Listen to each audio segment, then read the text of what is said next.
동인비. 시청자 여러분 안녕하십니까? 민선 6기 출범 1주년 특별기획 MBC 토론시사 데스크 김주희입니다. 이낙연 전남지사는 지난해 6.4 지방선거 당시 광역자치단체 전국 최고인 77.96%의 득표율을 기록했었는데요. 전남도민들의 이 같은 압도적인 지지는 민선 6기 전남도가 새로운 변화와 혁신을 기치로 윤택한 전남의 미래를 열어달라는 강한 의지의 표현이 아니었나 생각됩니다. 오늘의 이 시간에는 민선 6기 1년을 맞은 전남도 이낙연 지사를 초청해 지역 현안에 대한 견해와 앞으로의 구상을 들어보는 시간 마련했습니다. 민선 6기 출범 1주년 특별기획 MBC 토론시사 데스크와 함께 해주실 패널분들 소개해드리겠습니다. 전남도 이낙연 지사 나오셨습니다. 네, 안녕하세요. 네, 전남대 5.18 연구소 오승용 연구교수 자리하셨습니다. 네, 안녕하십니까. 네, 바쁘신 가운데 참석해 주신 두 분께 감사드립니다. 먼저 전남도의 민선 6기 1년 동안의 발자취를 영상을 통해 보신 뒤 본격적인 토론 시작하도록 하겠습니다.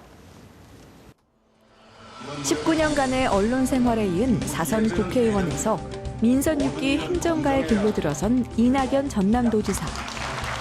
6.4 지방선거 당시 77.96%에 달하는 도민들의 압도적인 지지 속에 전남의 변화와 혁신을 이끌어온 지도 1년이 흘렀다. 민선 6기 브랜드 시책인 가고 싶은 섬과 숲속의 전남 만들기 사업의 순조로운 출발과 함께 이 지사의 핵심 공약이었던 100원 택시 사업의 가시화. 호남선 KTX 개통에 따른 수도권 반나절 생활권 개막, 농수산 벤처와 중소기업 창업, 바이오 산업에 집중하는 전남 창조경제혁신센터 개소 등 생명의 땅, 청년이 돌아오는 전남을 위한 이 지사의 지난 1년에는 긍정적인 성과들이 뒤따르고 있다. 하지만 앞으로 과제도 만만치 않아 보인다. 숲속의 전남 만들기나 섬 가꾸기 사업에 차별화된 추진 전략이 요구되고 있으며 농도 전남이 가진 장점을 특화한 대형 프로젝트가 없다는 아쉬움. 현장 방문 530회, 국내 이동거리 13만 킬로미터에 달하는 발로 뛰는 현장 행정에도 불구하고 눈에 띄는 성과가 미진하다는 지적을 차근차근 풀어나가야 할 것이다. 출범 1년, 기대와 우려가 공존하는 명암 속에서 전남의 보다 밝은 미래를 위한 민선 6기 이낙연 지사의 앞으로 행보에 더 큰 희망과 결실이 함께하기를 전남 도민들은 응원하고 있다. 네, 민선 6기 출범 1년 영상을 통해서도 보셨지만은 전남도 구석구석을 꼼꼼히 챙기시느라 누구보다 바쁜 1년을 보내셨던 것 같은데요. 어떻게 지내셨습니까, 그동안은? 예, 우리 사회자가 말씀 주신 그대로 어떻게 지나갔는가 모르게 1년이 지나갔습니다. 나름대로는 많이 뛰었습니다만은 아직도 부족함을 많이 느낍니다. 저희 비서실에서 통계를 낸 거 보니까 비행기나 열차로 서울을 갔거나 외국 갔거나 이거 빼고 배 타고 섬에 간 것도 빼고 네. 승용차로 도내 돌아다닌 것만 해서 매일 날마다 평균 357km 주말 포함해서요. 네. 다녔고 행사장 말고 현장을 간 것이 일주일에 10번 정도 이렇게 다녔더구만요. 그래도 가보면 아직도 못 가본 곳이 많고요. 네. 또 도민들 입장에서는 도지사 코빼기도 못 보겠더라 하는 분이 더 많으실 거예요. 그래서 좀 더 부지런히 다녀야 할 텐데 하는 생각을 가지고 있습니다.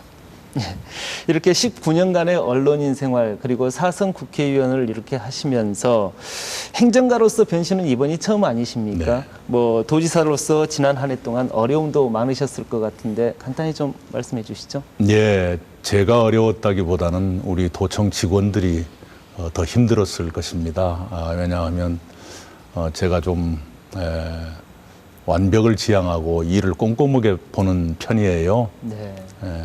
좀 설렁설렁하고 넘어갈 수도 있을 텐데 그러지 못한 일이 많아서 우리 도청 식구들이 굉장히 고통스러운 1년을 보내지 않았을까 싶습니다. 그러나 지사로서 모든 걸 다 챙기지도 않고 다 챙길 수도 없습니다.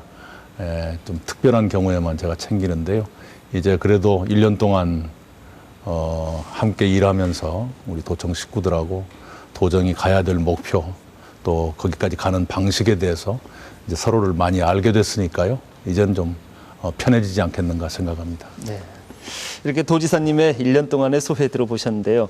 오 교수님께서는 지난 1년 동안의 도정 어떻게 보고 계십니까? 우선 제가 평가하는 것보다는 도민들께서 어떻게 평가하고 계신가를 알 필요가 있을 것 같은데요. 마침 두 개의 여론조사 기관에서 도정에 대해서 평가한 자료들이 공개가 됐습니다. 갤럽과 그다음에 리얼미터라는 여론조사 기관에서 시도지사 직무 수행 평가를 발표를 했는데요. 다행스럽게도 전라남도 이낙연 지사님의 도정 수행에 대해서 전라남 도민들이 굉장히 긍정적인 평가를 내리고 있는 것 같습니다. 지난 하반기 평가보다도 2계단 정도 이번 평가에서 상승을 했고요. 리얼미터 JTBC에서 했던 평가에서는 이거보다 좀 훨씬 더 긍정적인 평가가 많았던 것 같습니다.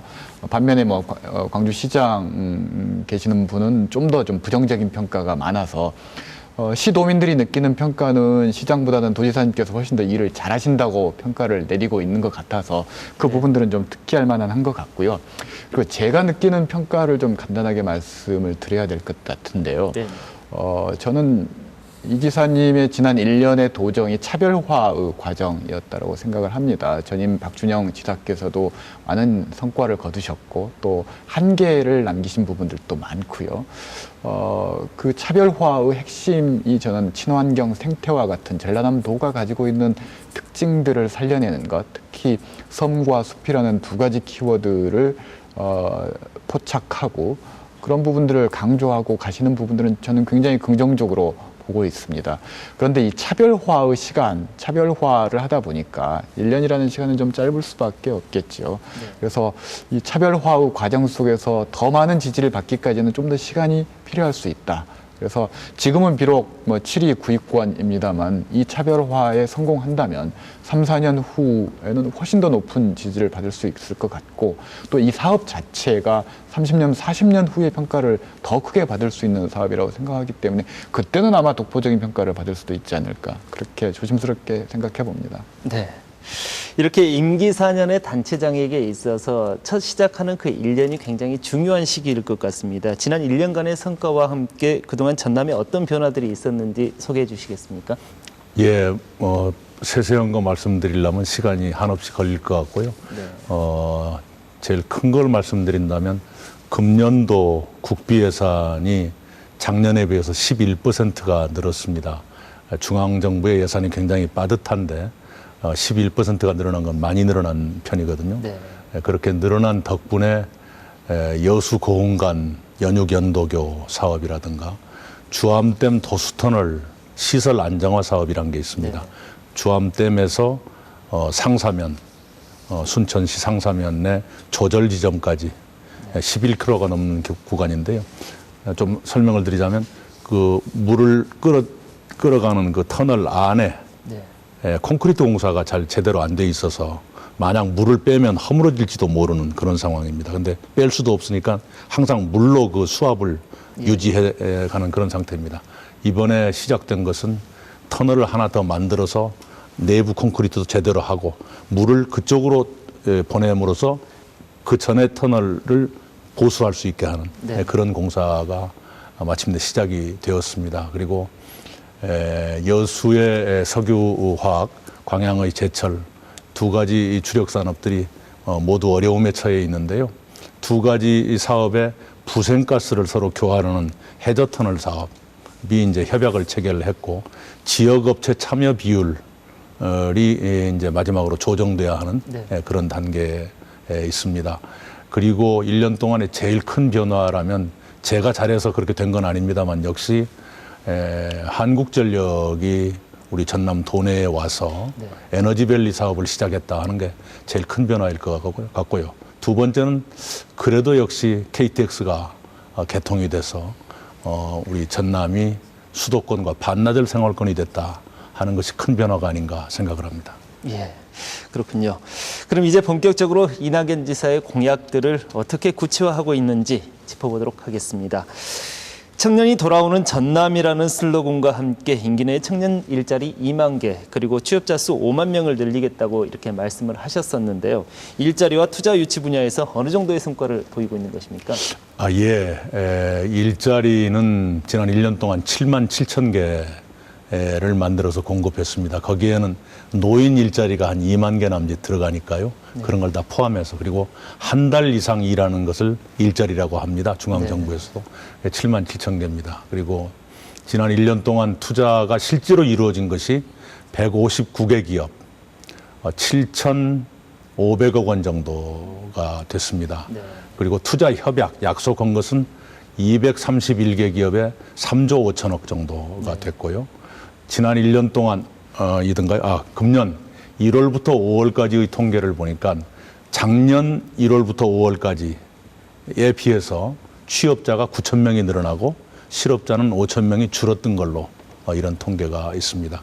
청년이 돌아오는 그 부분에 대해서는 아직은 뚜렷한 효과가 나타나고 있는 것은 아닙니다만 왜냐하면 돌아오는 청년도 있지만 또 나가는 청년도 더 많기 때문에 청년 인구가 줄어들고 하는 것은 전남의 큰 숙제입니다만 그러나 지난해 한 해 동안에 귀농, 귀천, 귀어가 4,608가구였습니다. 그 1년 전에 비해서 무려 67%가 증가를 했거든요.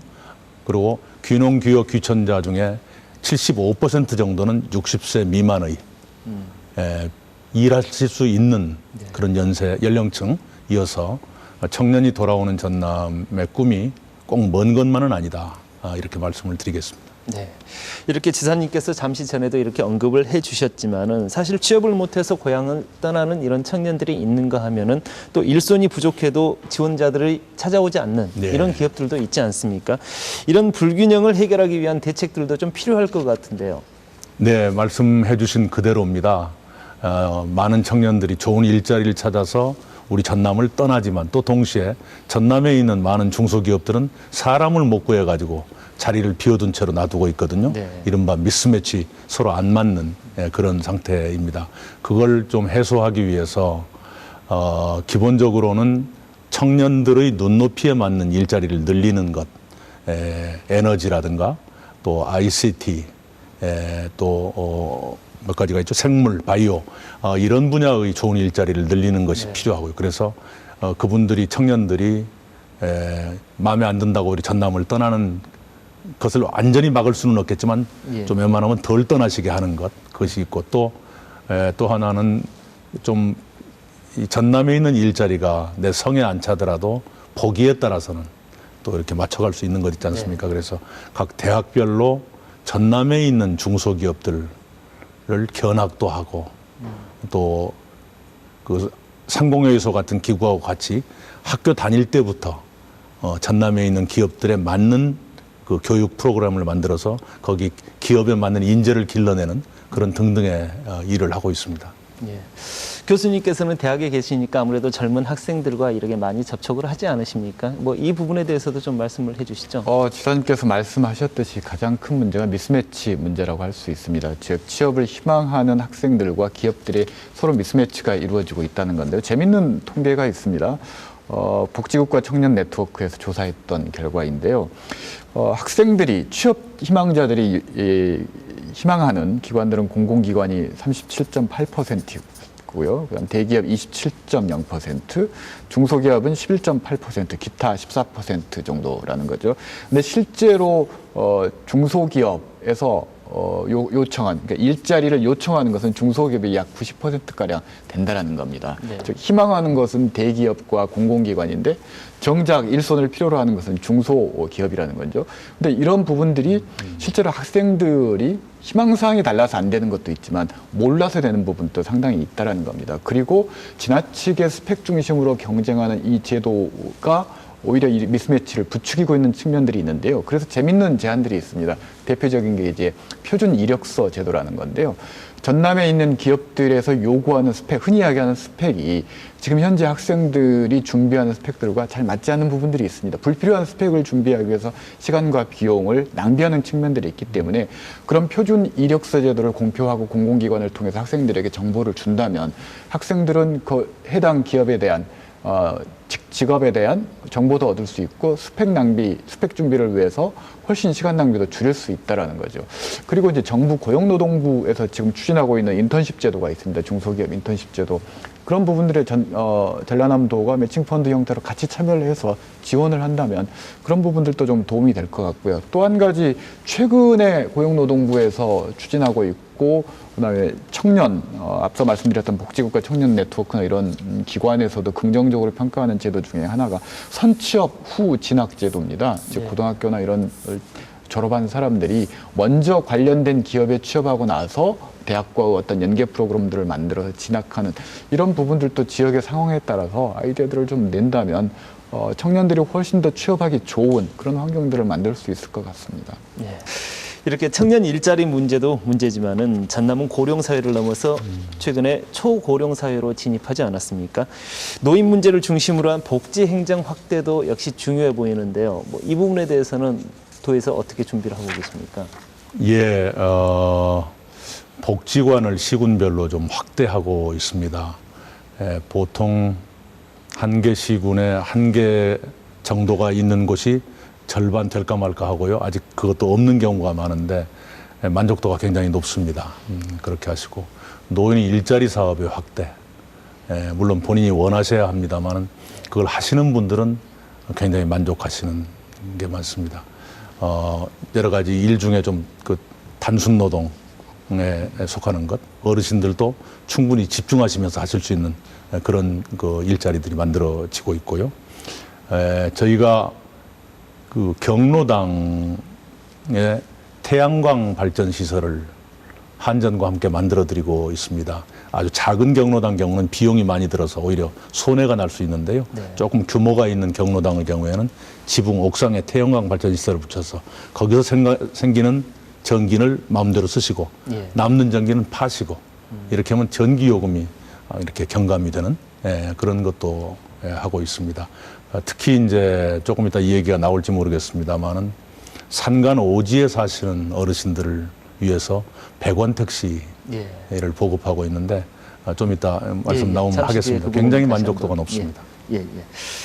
전남도청이 무한 남학으로 이제 이전한 이후에 이제 동부권에 대한 이런 소홀함 부분들이 많이 사실 그 정세가 존재했던 것이 사실인데요. 지사님께서 취임하신 이후에 주 1회 방문을 기본으로 하겠다라고 약속을 하시고 지금 소통 강화를 위해서 이렇게 실천을 하고 계시는데요. 지금까지 느낀 점, 만나시면서 느낀 점도 있으실 테고 또 시민들의 반응도 어땠는지 상당히 궁금하거든요.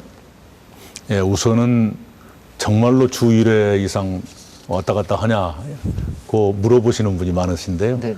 아직까지는 한 번도 빠뜨린 적이 없습니다. 통계를 보니까 주 1.6회 정도 동부에 왔습니다. 그런다고 매번 소통이 충분하냐 하면 그건 아닙니다. 하다 보면 시간의 제약도 있고 또 아무리 많이 만나도 또 많이 만나면 그 밀도가 떨어지는 거고요. 적게 만나면 또 사람 숫자가 적은 또 그런 점이 있습니다만은 양자를 잘 조화해 가면서 하겠습니다. 우리 동부에 제가 동부 출장소를 지역 본부로 격상을 했습니다. 얼마나 달라졌느냐 그러면 그전에는 한 개 과 17명이 26개 종류의 업무만 봤어요. 그런데 지금은 한 개 국 3개 과 62명이 83가지 83종의 업무를 보고 있습니다. 그러니까 그만큼 동부 지역 주민들께서 일부러 도청까지 안 가셔도 된다. 그리고 여기서 동부 지역 본부에서 처리하지 못하는 업무도 동부 지역 본부장이 직접 그 업무를 서류를 받아들고 혼자 주민들 대신해서 하루에 한 번꼴로 도청에 오셔서 직접 전부 결제 받을 거 받고 해가지고 갖다 드리면 동부 지역의 주민들께서는 저 남하까지 안 가셔도 될 수 있게 되고요. 특히 이제 그동안에 동부 지역의 기초자치단체가 가장 큰 현안으로 생각했던 환경관리권. 그건 3종 시설에 대해서는 전부 시군으로 환경관리권을 넘겼습니다. 해서 시군들은 비교적 만족하시는 것 같은데 해당 공장이라든가 이런 데는 만족과 좀 우려가 아직은 혼재하는 것 같은 그런 생각입니다. 예. 방금 이제 동부지역 본부 이렇게 말씀해 주셨는데 뭐 활동들이라든가 이런 역할들이 많이 강화된 건 사실인 것 같고요. 근데 이제 이 홍보 부분인데 이 홍보 부분도 상당히 많이 강화를 하긴 했는데 아직도 조금 미진한 부분이 있지 않냐라는 모르시는 분들이 많죠. 예. 네. 우선 그렇게 해서 우리 동부지역 본부의 직원들이 심지어 이 통장 회의까지 가서 말씀도 하고 네. 이 명함이 남학에 있는 도청 직원들 명함하고 다릅니다. 동부지역 본부 우리 직원들 명함은 뒤에 주소와 그 전화번호 이거 잔뜩 그 사무실 위치까지 잔뜩 그림으로 그려가지고요. 예. 또 하는 업무도 다 소개해가지고 명함 자체를 그렇게 만들고 참 열심히 해주고 계십니다. 예. 우리 근데 아무래도 그 홍보라는 건 시간이 필요하고요. 또 세월이 어느 정도 쌓여야 주민들이 충분히 아시고 저희들이 좀 더 노력을 하겠습니다. 이렇게 동부권에 계시는 동부지역 본부 직원분들이 많이 애를 쓰고 계시는 네. 것 같습니다. 이제 이렇게 동부권이 강화되고 있는 것은 반가운 일인데 이제 서부권에 있는 서부권 쪽에서는 그래도 좀 이게 동부권으로 너무 치우쳐지지 않았냐라는 이제 그런 볼멘 소리들이 좀 나오기도 합니다. 동부권과 서부권 지역민들의 이런 불균형, 이런 감정적인 부분들을 해소하기 위한 이런 적절한 대책들도 좀 있어야 될 것 같거든요. 예. 이제 그런 게 있지요. 어디나 자기 지역이 소외되는 것 같은 서운함을 가지고 계시고 네. 동부에 오면 동부가 소외된다고 말하고 서부에 가면 서부가 소외된다고 말하죠. 경제 지표를 보면 서부가 더 안 좋은 건 사실이지요. 특히 이제 서부 주민들 입장에서 보면 우리 도민 전체로 보면 F1대가 부담이 크다. 저걸 왜 하느냐 하는 의견이 압도적으로 많지만 그쪽에 사시는 분들 입장에서는 왜 그것마저 없애려고 하느냐 하는 서운함이 또 있을 수 있고요. 예. 또 도초도라는 섬에 그 동물 이렇게 하는 사파리 그걸 그 개발할 계획이 갖고 있었는데 감사원에서도 그건 현실성이 없다고 했고 저희가 판단해도 될 것 같지가 않아서 그걸 중단 조치했습니다. 예. 이제 그러다 보니까 서부 주민들은 중단한 건 알겠는데 그러면 다른 대안이 있어야 될 거 아니냐. 저희들이 좀 그걸 내놓고 있는데 그 쉽게 누가 사가겠다, 투자하겠다는 사람이 별로 아직은 안 나타나는. 왜냐하면 꽤 멀리 떨어져 있는 섬이기 때문에요. 거의 1시간 가까이 걸리는 섬이거든요. 네. 그런 어려움이 있습니다. 해서 각 지역에 맞는 사업들, 특히나 서부의 경우라면 조선과 대불산단이 둘 다 지금 아주 어렵기 때문에 어떻게 그걸 활성화시킬 것인가 하는 숙제가 있죠. 우리 여수산단과 마찬가지로 대불산단도 혁신산단으로 지정이 돼서 네. 앞으로 10년에 걸쳐서 좀 혁신 역량을 강화하는 쪽으로 노력을 하겠습니다만은 그것이 주민들의 피부에 닿게 금방 효과가 나타나느냐 그러진 않을 거예요. 상당히 저로서도 고민을 많이 하는 대목입니다. 예. 그러면은 이렇게 지역의 상생 발전을 위해서 오 교수님의 견해를 한번 들어볼까요? 방금 이낙연 지사님께서 말씀하셨던 것 제가 들으면서 문득 생각이 났던 건데요. 지금 말씀하셨던 것처럼 동부권과 서부권, 우리 지역의 상생 발전을 위한 가장 큰 전제 중에 하나는 지역 간의 갈등들이 상존하고 있는데 이런 갈등들을 해결할 수 있는 이런 체계, 조직들이 존재하지 않는다라는 겁니다. 지금은 모든 게 지사님 1인에게 다 집중되고 있는 거죠. 모든 분들이 다 지사님께 이거 해주십시오. 왜 우리는 이거 안 해줍니까? 왜 저기는 저걸 해줍니까? 이렇게 접근을 하고 있다라는 거죠. 그렇지만 가까운 저희들이 많이 인용하는 미국만 하더라도 지역 간 협력법이라는 게 있습니다. 각 주마다. 그 협력법에서 주요하게 다루고 있는 건 두 가지입니다. 하나는 갈등을 어떻게 지역 간에, 즉 주민과 주민, 주민과 시, 그리고 시와 군, 군과 군, 그리고 시군과 도, 이런 갈등들은 존재할 수밖에 없는 건데 이런 것을 지도자 한 사람이 해결하는 것은 한계가 있다. 그러면은 이런 갈등 관리들을 조직적이고 체계적으로 풀어줄 수 있는 매뉴얼과 기구, 조직들이, 전문가들이 배치될 필요가 있다. 그래서 아마 그런 우리나라 광역시도에 이런 갈등관리센터와 같은 이런 프로그램들, 기구들이 없는 걸로 알고 있습니다. 위원회는 조례를 만들고 위원회가 있는 곳들은 몇 군데 있는데요. 전남은 동부권, 서부권 이런 문제들은 하루아침에 해결될 수 없는 문제인데 일종의 그 역할 바꾸기인 거죠. 주민들도 본인이 어떤 정책 결정자 입장이 돼서 한번 판단하게 하고 스스로 그런 문제들에서 논의하면서 주민들이 직접 참여하면서 이런 갈등들과 이해관계를 조정하는 그런 기구들을 시군단위에 만들고 그걸 통해서 좀 주민들이 스스로 결정하도록 하는 것은 좀 굉장히 중요한 것 같고요. 그리고 이제 두 번째는 이제 자원관리 측면인데요. 이 자원관리는 결국 예산을 어떻게 분배하느냐가 문제인데 이런 부분들은 뭐 지금까지 그 도에서도 동북권 특정 지역에 편중됨이 없이 아직까지는 뭐 긍정적으로 처리가 되고 있는 것 같아서 더 제가 얘기할 부분은 없는 것 같지만 아무튼 지사 1인에게 모든 것이 집중돼서 문제 해결이 떠맡겨지는 이런 구조보다는 체계화되고 조직화된 시스템과 기구 전문가들이 그런 갈등 관리를 전문적으로 처리할 수 있는 그런 기구들이 좀 있었으면 좋겠습니다. 예. 뭐 지사님께서는 이 부분에 대해서 좀 한 말씀 뭐 덧붙여 주시죠. 예, 저희가 미처 가보지 못한 분야입니다. 안 그래도 지금 오늘 이 토론회가 끝나면 오 교수님께 그 자료도 좀 받아보고 예.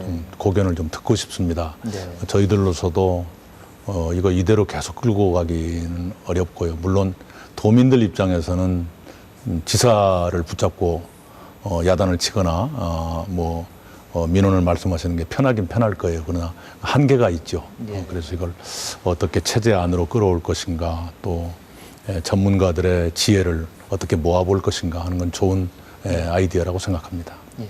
뭐 지역사회가 더 머리를 모아서 많이 고민을 네. 해봐야 될 부분 아닌가 싶습니다. 저희가 이번에는 농업행정 분야에 대해서 한번 얘기를 나눠보시죠. 이번에 한중 FTA에 대한 이야기를 한번 나눠볼까 하는데요. 뭐 정부에서는 FTA를 위기를 기회로 한번 삼아보자라고 이렇게 이야기를 하고 있는데요. 위기를 기회로 삼기 위한 전남도의 전략과 계획 뭐 있습니까? 우선은 중국 전담 부서를 신설하고 있고요. 전문가들을 모아서 중국 TF팀을 구성하고 있습니다. 농수산물에 국한해서 말씀드리면 분명히 우리 농업에 피해가 꽤 클 겁니다. 그러나 그건 어차피 우리에게 주어진 여건이라고 봐야 되고 또 한중 FTA 이전부터 이미 그 피해는 시작되고 있었습니다. 저희가 이 한중 FTA라는 기회를 살리기 위해서 중국의 중산층 이상, 특히 건강과 웰빙에 관심이 많으신 소수의 부유층 중국인 1%라고 해도 1,300만 명이 됩니까? 그렇게 되니까 엄청난 숫자이죠. 그분들에 맞는 우리 농산물을 제공해 드리는 것이 큰 문제입니다. 저희 전남에서 중국에 수출되는 품목을 보면 제일 수출이 많은 게 고흥 유자차가 1등이고요. 예. 2등이 김, 3등이 오리털하고 미역이 거의 이렇게 3등을 경쟁하고 있습니다. 앞으로 2018년 제 임기까지 농산물을 비롯해서 중국 수출, 우리 전라남도 하나만 해도 1억 달러를 목표로 일단 세우고 있고요. 그걸 위해서 중국의 베이징을 비롯한 청두, 목단강시 세 군데의 우리 전남 판매점, 전남 농수산물 판매점을 이달까지 끝낼 계획이고요. 세계 최대의 전자상거래업체 알리바바의 망에 전남 식품관을 오픈할 계획으로 있습니다. 그렇군요. 그럼 이렇게 전남도의 전략에 대해서 오 교수님은 어떤 견해 가지고 계신가요? 제가 농업 문제 전문가가 아니어서 이 부분을 말씀드린다는 건 좀 주제 넘은 얘기인 것 같고요. 다만 한중 FTA 문제를 말씀을 하셨지만 사실은 한중 FTA보다도 더 무섭고 큰 녀석이 다가오고 있다라는 거죠. 이른바 환태평양 경제 동반자 협정 TPP라고 알려져 있는데요. 이게 캐나다, 호주, 브루나이, 뉴질랜드, 일본, 베트남, 즉 중국은 농업 그리고 제조업이 강세를 보이고 있는 지역이지만 이 국가들에는 수산업이 또 하나 들어가 있다라는 거죠. 바꿔 이야기하면 전라남도가 직면한 위기라는 게 단순히 농업에만 국한되어 있지 않고 이제 수산업까지 해당되고 있다라는 겁니다. 대비해야 될 게 훨씬 더 늘어났다라는 거죠. 그래서 제가 드릴 수 있는 말씀은 현재 하고 있는 전략에 대해서 잘한다 못한다 이런 평가하는 건 제가 좀 주제 넘은 것 같고요. 다만 농업뿐만이 아니라 수산업도 이제 이 협정이 체결되고 타결이 되면 정부는 동시다발적으로 최대한 빨리 타결한다는 입장이라는 거죠. 그럼 전라남도가 챙기고 대비해야 될 것들이 훨씬 더 늘어난다라는 겁니다. 이런 부분들에 대한 좀 대책들은 조기에 선제적으로 마련할 필요는 있는 것 같습니다. 전남도가 수산업 분야에 대해서도 많은 고민들을 하고 있는 것으로 알고 있는데. 네, 그러면요. 네. 저희가 아시다시피 대한민국에서 가장 넓은 바다, 가장 넓은 갯벌, 가장 많은 섬, 가장 긴 해안선을 가지고 있거든요. 그리고 수산물 생산량도 다른 도하고 비교가 안 될 만큼 압도적으로 많죠. 전국 생산량의 거의 50%를 우리가 하고 있으니까요. 특히 해조류는 어떤 것은 거의 100% 예. 우리만 생산하는 것도 있어요. 예를 들면 매생이 같은 건 뭐 딴 데서는 꿈도 못 꾸는 거고요. 해조류가 평균 생산량이 전라남도가 90% 정도 차지하니까요. 문제는 굉장히 영세하다는 것. 그래서 큰 소득이 나는 것은 경상남도나 이쪽이 많고 우리는 그냥 부지런히 해가지고 소득 조금씩 얻어 나눠 쓰는 이 정도입니다. 이걸 영세한 어민도 보호하면서 큰 어업을 어떻게 키워나갈 것인가 하는 걸 지금 고민하고 있습니다만은 우리 해양수산 융복합단지 이걸 목포 쪽으로 배치해 볼까 생각을 하고 있고요. 몇 가지 이제 해양수산과학원의 중심지를 어디다 둘 것인가 하는 문제라든가 그리고 그 해산물 비롯한 좀 고소득 가능한 그런 분야의 양식 사업에 좀 도전해 볼 생각을 가지고 있습니다. 예. 그러면 최근에 여수에 설립된 전남 창조경제혁신센터가 이제 지역 농업에 어떤 영향을 미치리라고 이렇게 기대하고 계십니까? 예, 여수의 창조경제혁신센터는 세 가지의 목표를 가지고 있습니다. 첫째가 농수산 벤처, 예. 둘째가 웰빙 관광, 셋째가 바이오 화학인데 제일 비중을 두는 것은 말씀 주신 대로 농수산 벤처입니다. 무슨 얘기냐 그러면 기존에 우리 전라남도의 친환경 농수산업을 바탕으로 해서 거기에 벤처 창업을 한다거나 생산뿐만 아니라 가공 유통 쪽으로 창업이나 육성을 돕는 그런 역할을 하게 될 것입니다. 우리 젊은 세대가 그런 분야에 굉장히 머리를 많이 쓰고 우리 저 여수 창조경제혁신센터에 이미 몇 개의 그 창업 준비 그룹이라든가 이제 태동하는 회사들이 들어와 계십니다. 그분들이 그냥 열심히 하고 계시고요. 제가 마음이 놓이질 않아가지고 그 개소식 하고 난 뒤에 혼자 또 와봤어요. 제가 관심을 가지고 있으니 열심히 해주십시오. 뭐 이런 뜻이지요. 네. 근데 많이 열심히 하고 계시고 거기 와서 이용하시는 분들이 꽤 만족하시는 것 같아요. 앞으로도 좀 제가 그 독려를 많이 하겠고요. 다행히 광양의 포스코에서도 조금 다른 형태로 창조경제혁신센터를 만들 준비를 저희가 하고 같이 협의하고 있고요. 예.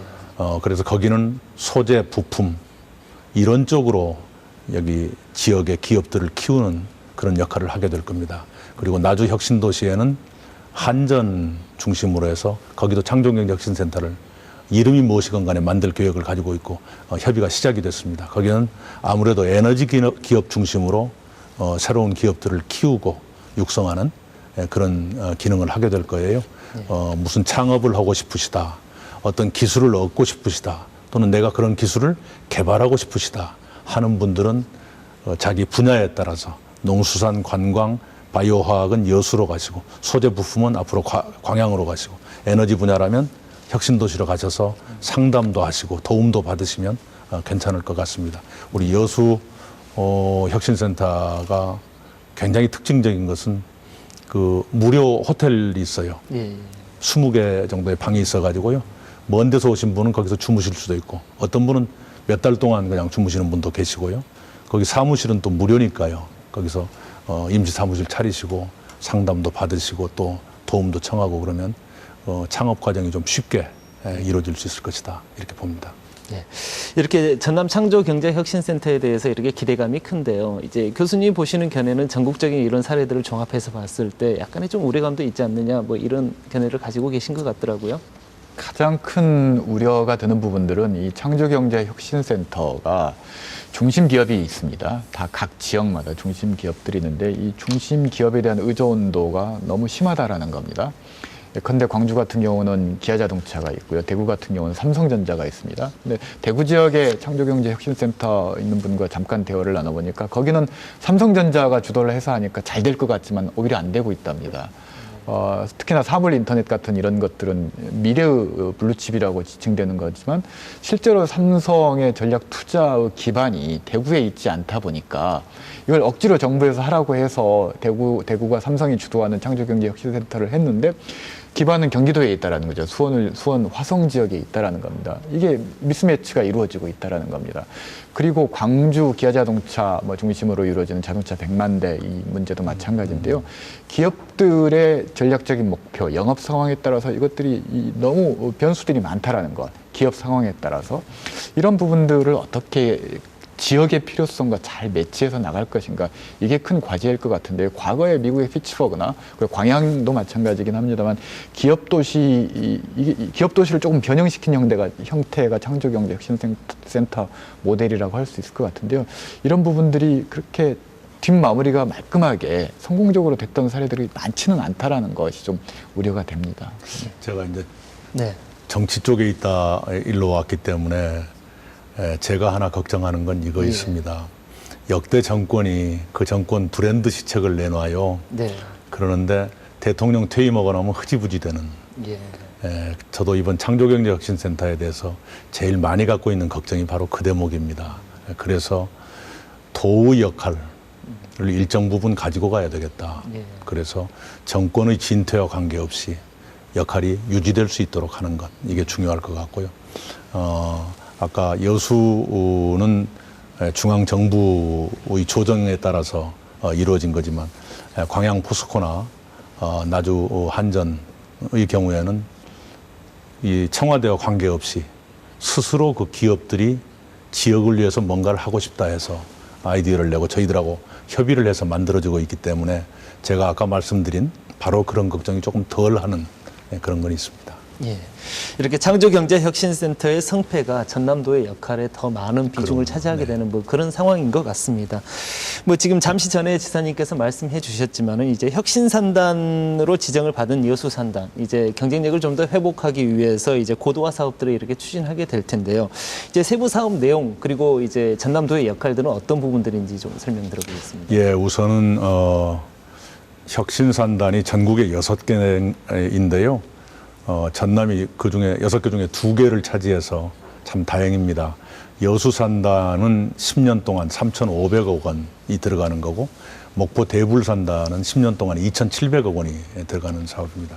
여수산단의 혁신사업은 크게 보면 3가지, 가지수로는 20가지입니다만 크게 보면 3가지입니다. 하나는 혁신 역량 강화, 산학 융합기지를 구성한다든가 기업 혁신 역량 지원 센터를 만든다든가 또는 R&D, 연구개발 사업을 돕는다든가 하는 것이 첫 번째고요. 두 번째는 안전에 관한 겁니다.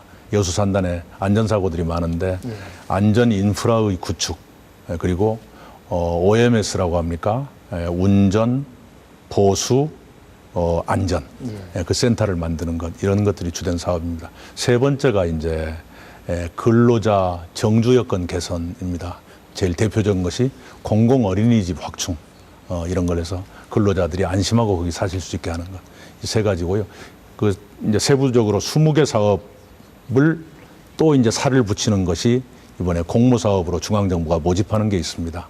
여수시와 함께 의견을 모아가지고 거기에 응모를 해서 구체적으로 하나씩 해나가는 노력을 하겠습니다. 저희 도로서는 여수, 목포, 대불산단, 여수산단, 여기가 이 지역 생산, GRDP에서 차지하는 비중이 큰데도 굉장히 어려움에 빠진, 이 광양의 포스코보다 더 큰 어려움에 빠진 곳이기 때문에 여기를 어떻게든 활성화시키는 것이 도의 명운하고도 관련이 있다. 이런 각오로 지원을 할 생각을 가지고 있습니다. 네, 최근에 주목받고 있는 도정 사업 중에서 이제 보면은 가고 싶은 섬 가꾸기, 그리고 뭐 숲속의 전남 만들기 사업들이 있거든요. 뭐 이렇게 단기간에 이제 성과를 내기는 좀 어렵지 않느냐라는 이런 생각들도 드는데 뭐 이 부분들에 대한 구체적인 추진 계획 같은 것 좀. 예, 저희가 일단 10개년 계획을 내놨습니다. 다른 분이 지사가 되시더라도 계속이 됐으면 좋겠는데요. 10년 동안에 숲속의 전남은 10년 동안 5,300억 원 정도 국비, 지방비, 지방비도 도비와 시군비 합쳐서 그 정도 들어갈 걸로 보고요. 가고 싶은 섬은 10년 동안에 2,600억 원 정도를 계산하고 있습니다. 그렇게 많은 돈은 아닙니다.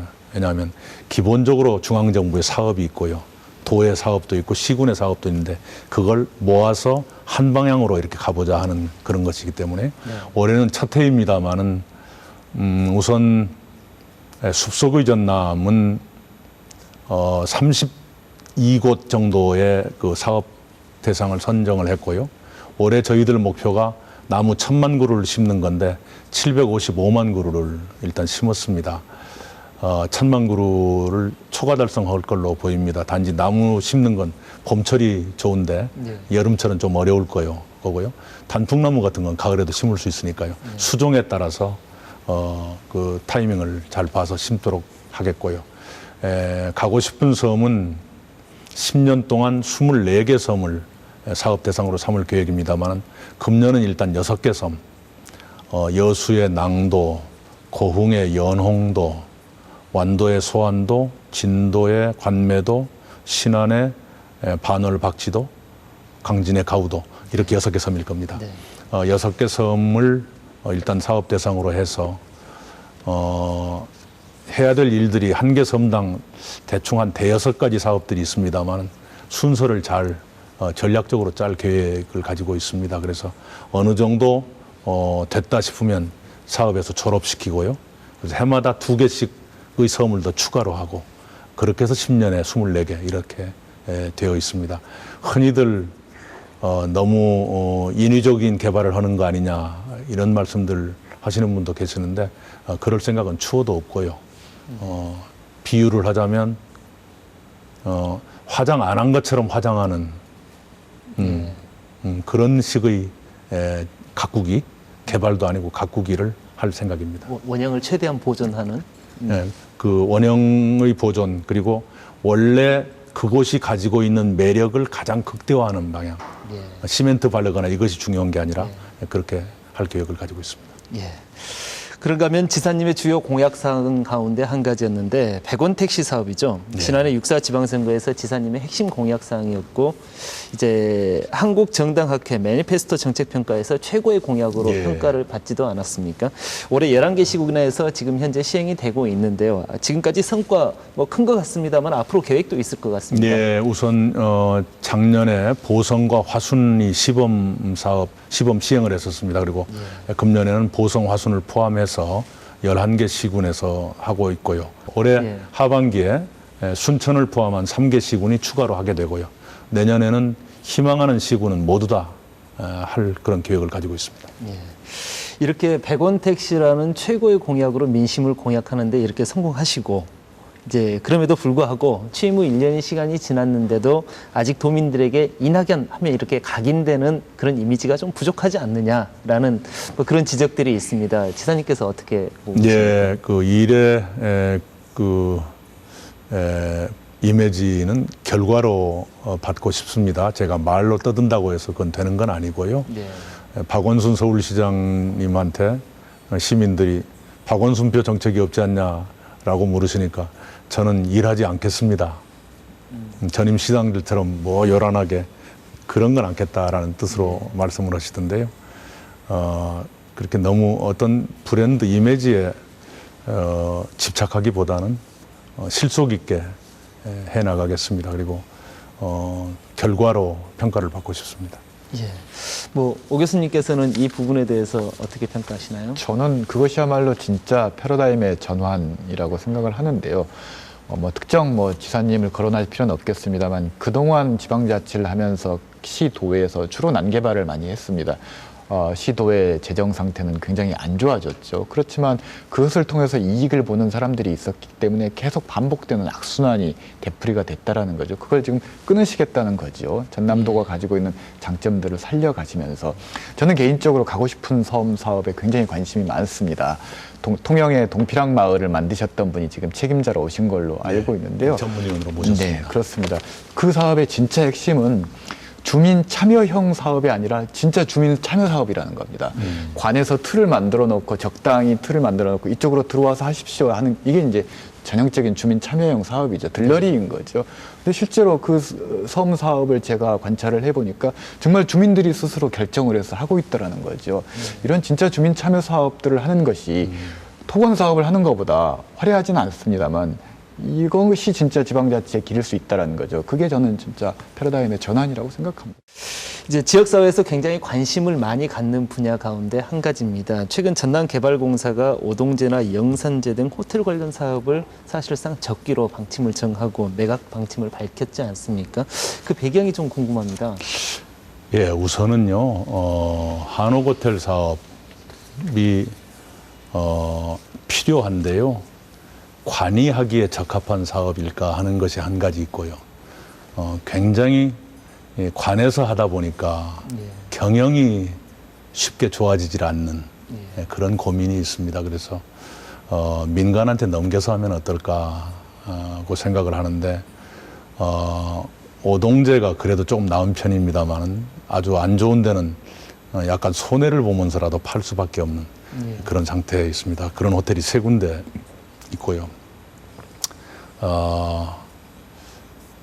이제 매각 공고를 내고 있는 단계이니까 구체적으로 이제 사겠다는 분이 나오면 협상을 해야죠. 그런데 아직까지는 사겠다는 분이 썩 나서지를 않고 계십니다. 그만큼 경영이 만만치 않다는 뜻이겠죠.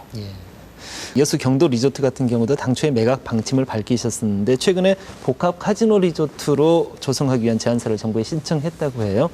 그 사업지 선정 가능성이 상당히 궁금합니다. 예, 우선은요, 그동안에는 경도 골프장을 매각하겠다, 매각하는 것이 좋겠다, 이 정도의 논의였습니다만은, 이제 그러다 보면은 그 주변에 있는 리조트 시설이라든가, 펜션이라든가 하고 또 소유주가 경영 주체가 달라지는 문제가 있을 수가 있습니다. 그래서 그걸 묶어서 골프장도 그 속에 넣어서 골프장이 보통 4천억 원짜리다 하면 이번은 1조 원 규모의 복합 리조트로 조성하는 게 어떠냐 하는 그런 구상입니다.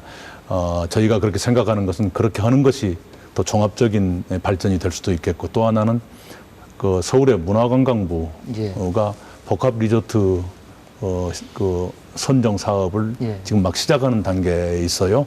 그래서 우리도 응모를 했고요. 현재까지 8개 시도가 경합을 벌이고 있습니다. 몇 개를 뽑을지는 아직 발표가 안 되겠고요. 제가 그 하자마자 문체부, 문화관광부 장관, 차관, 그리고 국회의 담당위원회 현재 위원장, 이제 7월 중에 뽑힐 이 다음 위원장, 그 4분한테 전화를 드렸는데 비교적 그분들 마음대로 되는 건 아니지만 아직까지는 긍정적인 반응입니다.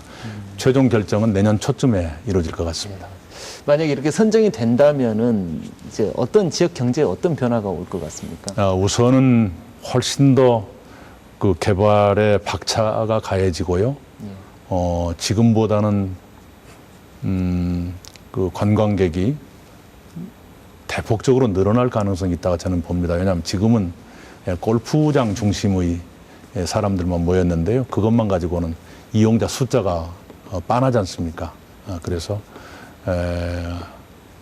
아까 말씀 주신 대로 카지노라든가 또 휴양 리조트 시설 그렇게 같이 하면은 꽤 좋겠다고 생각을 하고, 경도가 처음에는 좀 어설픈 점도 있었습니다만은 짧은 시간 내에 굉장히 평가가 좋아지고 있습니다.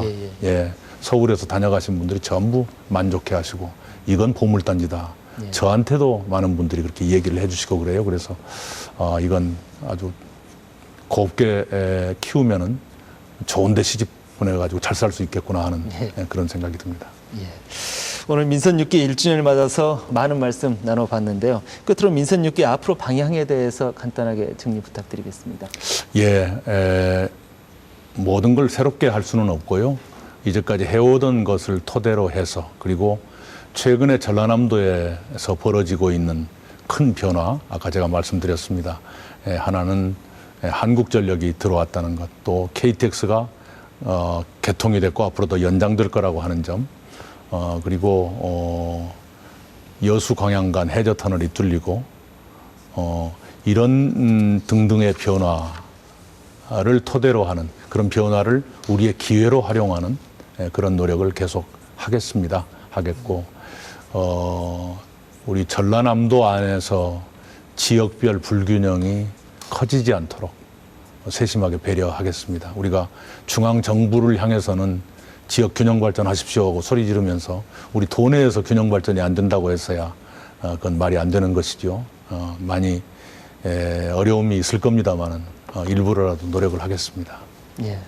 그럼 끝으로 오승용 교수님께서 민선 6기에 바라는 바 말씀 마지막 해주시죠. 두 가지 중요한 부분이 있는 것 같습니다. 첫 번째는 주민 참여 부분인데요. 앞서 섬 사업과 관련해서 말씀드렸듯이 주민 참여 사업들은 잘 되고 있는데 그다음 두 번째가 직원들 문제입니다. 결국은 도지사의 권력은 설득하는 권력인데 이런 주민 참여 사업과 같은 이런 도정 개혁, 패러다임 전환을 이루는 데 있어서 이 직원들의 어떤 자발적인 참여를 어떻게 잘 유도하고 저항들을 잘 해결할 수 있을 것인가, 이게 아마 가장 큰 과제일 것 같습니다.